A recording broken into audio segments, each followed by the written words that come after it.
காலையில் எழுந்துச்சி லஞ்ச் செய்யணும், குழந்தைக்கும் சாப்பாடு ஊட்டணும் அப்படின்னு நினச்சிங்கன்னா இந்த மாதிரி ஒரு சிம்பிளான பருப்பு சாதம் செஞ்சு கொடுங்க. உங்களுக்கு வந்து வேலை மிச்சமாயிரும். வாங்க எப்படி செய்கிறதுன்னு பார்க்கலாம். ஒரு பவுலில் 1 கப் வந்து சாப்பாட்டு அரிசி, 1/2 கப் மைசூர் தால் ஆட் பண்ணிவிட்டு நல்லா கழுவிட்டு தண்ணி ஊற்றி ஊற வச்சிடலாம். ஒரு 1/2 அன் ஹவர் அப்படியே இருக்கட்டும்.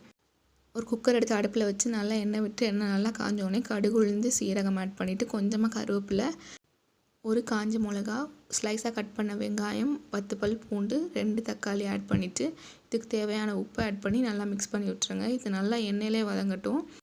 மசாலா போடுறதுக்கு 1 ஸ்பூன் மஞ்சள்தூள், 1 ஸ்பூன் சாம்பார் பொடி ஆட் பண்ணிவிட்டு நல்லா மிக்ஸ் பண்ணி விட்டுடலாம். இதுக்கான காரமே அந்த வரமிளகாவோட காரம் தான். அதனால் நீங்கள் குழந்தைங்களுக்கும் கொடுக்கலாம்.